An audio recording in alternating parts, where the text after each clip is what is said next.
رہا صدمہ ہمیشہ روح و قالب کی جدائی کا، نظر آتی ہے ہر سو صورتیں ہی صورتیں مجھ کو، کوئی آئینہ کھانا کارخانہ ہے خدائی کا، نکل اے جان تن سے تا وصال یار حاصل ہو، چمن کی سیر ہے انجام بلبل کو رہائی کا، وصال یار کا وعدہ ہے پردہ قیامت پر، یقین مجھ کو نہیں ہے گھور تک اپنی رسائی کا، نہیں مٹتی ہے پتھر کی لکیر احباب کہتے ہیں، رہے گا پائے بت پر نقش اپنی جبہ سائی کا، دل اپنا آئینہ سے صاف عشق پاک رکھتا ہوں، تماشا دیکھتا ہے حسن اس میں خود نمائی کا، نہیں دیکھا ہے لیکن تجھ کو پہچانا ہے آتش نے، نہیں دیکھا ہے لیکن تجھ کو پہچانا ہے آتش نے، بجا ہے اے صنم جو تجھ کو دعویٰ ہے خدائی کا۔ حباب آسا میں اس میں شاعر یا شعری متکلم یا راوی یا نیریٹر کہتے ہیں کہ میں حباب آسا حباب کی طرح ہوں۔ حباب کہتے ہیں پانی کے بلبلے کو، میری حیثیت جو ہے وہ ایک حباب کی ہے، پانی کے بلبلے کی ہے، اور شاعر نے اپنے محبوب کو دریا کہا ہے، خود کو حباب کہا ہے، اپنے محبوب کو دریا کہا ہے، اور کہتا ہے کہ میں حباب آسا ہوں۔ حباب آسا میں دھم بھرتا ہوں تیری آشنائی کا،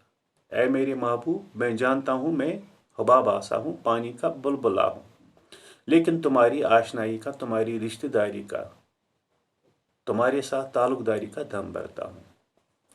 نہایت غم ہے اس قطرے کو دریا کی جدائی کا، چونکہ میں آپ کے ساتھ اپنا رشتہ جوڑ رہا ہوں، لیکن مجھے حد سے زیادہ غم ہے اس دریا سے جدا ہونے کا، یعنی دریا سے جب قطرہ کوئی جدا ہو جاتا ہے تو اس کی حیثیت ختم ہو جاتی ہے، وہ خاک میں مل جاتا ہے اور ختم ہو جاتا ہے، اور قطرے کا جو وجود ہے وہ دریا میں رہ کر ہی باقی رہتا ہے۔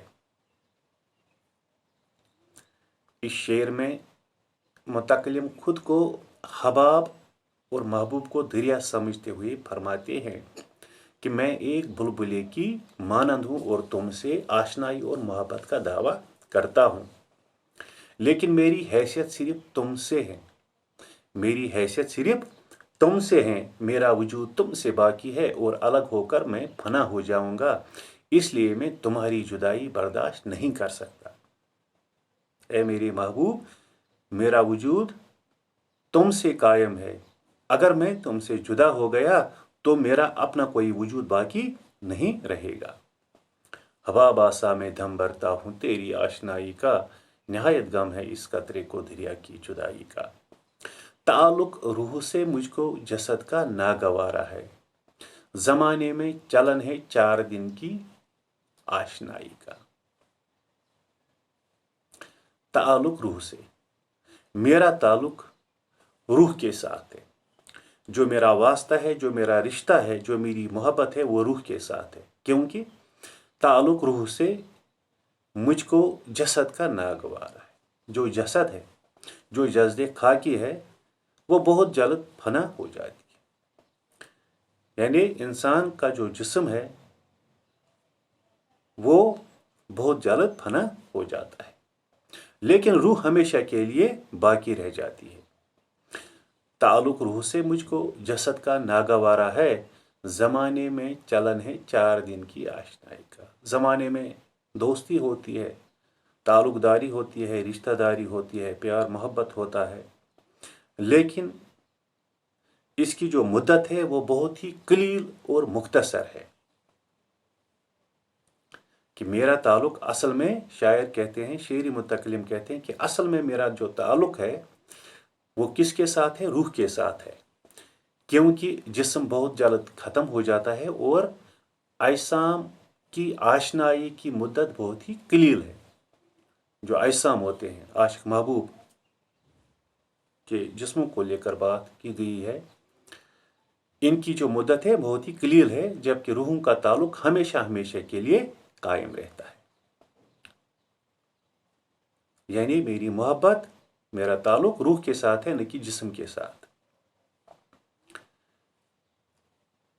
پھرا کے یار میں مر مر کے آخر زندگانی کی، پھرا کے یار میں مر مر کے آخر زندگانی کی، رہا صدمہ ہمیشہ روح و قالب کی جدائی کا۔ پھرا کے یار میں مر مر کے زندگانی کی، میں پھرا کے یار میں ہمیشہ مرتا رہا صدمہ ہمیشہ روح و قالب کی جدائی کا۔ روح اور قالب، روح اور قالب، جسم اور جان، جان الگ ہے، جسم الگ ہے، روح الگ ہے، جسم الگ ہے۔ نظر پھرا کے یار میں مر مر کے آخر زندگانی کی، رہا صدمہ ہمیشہ روح و قالب کی جدائی کا۔